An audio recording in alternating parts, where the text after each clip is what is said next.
SCG live में आपका स्वागत है। आज हम लोग जो बीत गई शो बात गई कविता की व्याख्या को देखेंगे।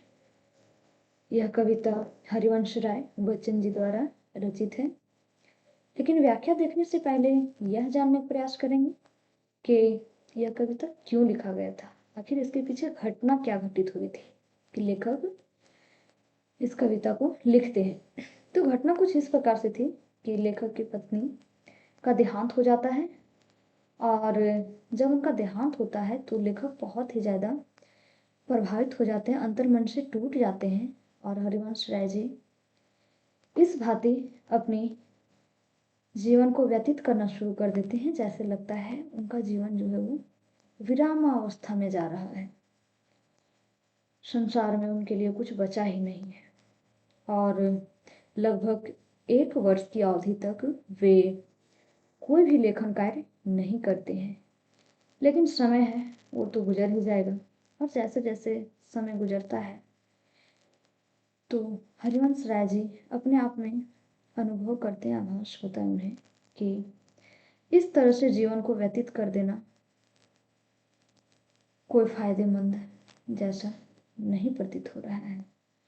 वैसे तो समय बीत ही रहा है, तो क्यों ना अपने जीवन को पुनः शुरू किया जाए और बचे हुए समय सीमा को व्यतीत किया जाए।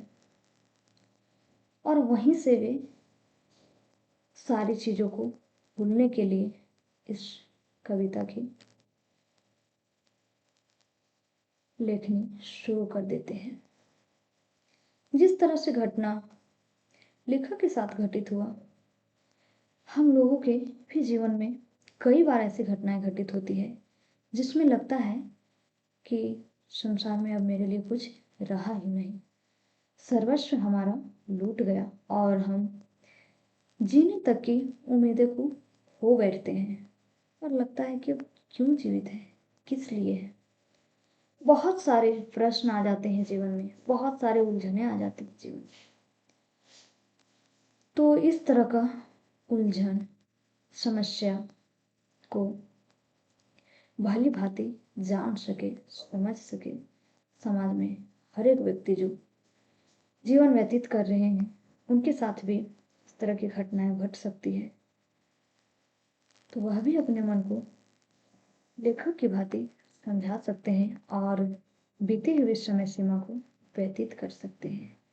तो यह समाज के लिए एक मैसेज भी है कि वह किस भांति अपने जीवन को आगे बढ़ाए और ये अतीत को भूलने का प्रयास करे। वह घटना जो घटित तो नहीं होना चाहिए लेकिन घटित हो चुकी है, तो मन को दुखी करके कोई फायदा मिलने वाला नहीं है, ये सोचे और जीवन को आगे बढ़ाए। तो चलिए शुरू करते हैं और जानते हैं इसकी व्याख्या को। जीवन में एक सितारा था, जीवन में एक सितारा था, माना वह बेहद प्यारा था। मानते हैं कि वो बहुत ही प्यारा था, बहुत ही हम प्यार करते थे उससे।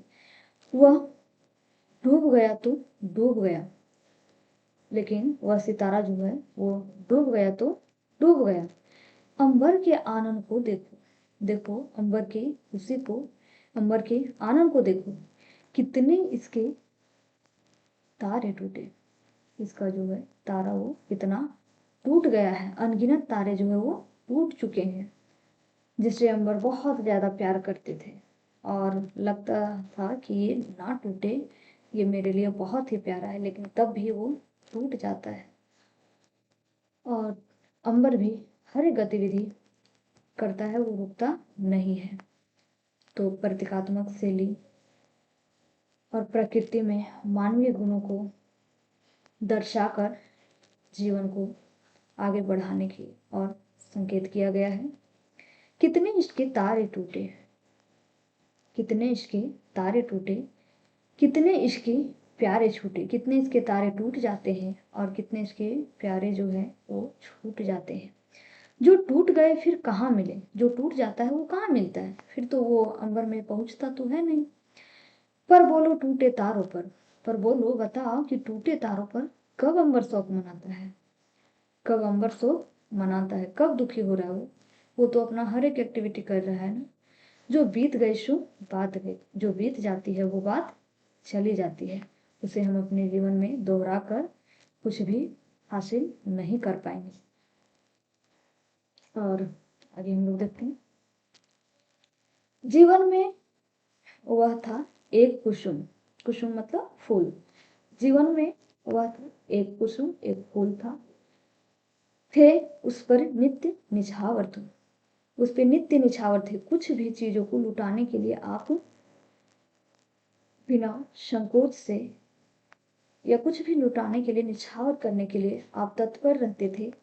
लेकिन फिर भी अगर वह आपके जीवन से चला जाए तो आप क्या कर पाएंगे? कुछ नहीं कर पाएंगे ना, जीवन को तो आगे बढ़ाना ही पड़ेगा। वह सूख गया तो सूख गया, वह सूख गया तो सूख गया। मधुबन की छाती को देखो, मधुबन की छाती को देखो, सूखी कितनी इसकी कलियां, इसकी कलियां कितनी सूख जाती है, कितनी कलियां सूख जाती है, कितनी कलियां खिलने से पहले ही मुरझा के टूट पड़ती है।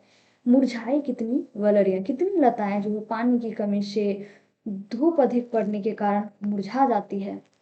जो मुरझाए फिर कहाँ खिले, जो मुरझा गया है वो फिर कहाँ खिलता है। पर बोलो सूखे फूलों पर बताइए कि सूखे फूल जो है वो, उस पर कब मधुबन शोर मचाता है, कब बगीचा शोर मचा रहा है, कब छाती पीट रहा है। जो बीत गई सो बात गई, जो बीत गई सो बात गई, जो बीत जाती है वो बात चली जाती है। और हमें अपने अतीत को याद करके अपना मन को दुखी नहीं करना चाहिए, अंतर मन को नहीं तोड़ना चाहिए। इसी तरह अपने जीवन को सुखी मन से बढ़ाना चाहिए। नित्य प्रतिदिन संघर्ष करते हुए अपने लक्ष्य की ओर अग्रसर होना चाहिए, बढ़ना चाहिए। तो इस कविता का यही सब मैसेज था। आशा करती हूँ आपको यह कविता पसंद आया होगा।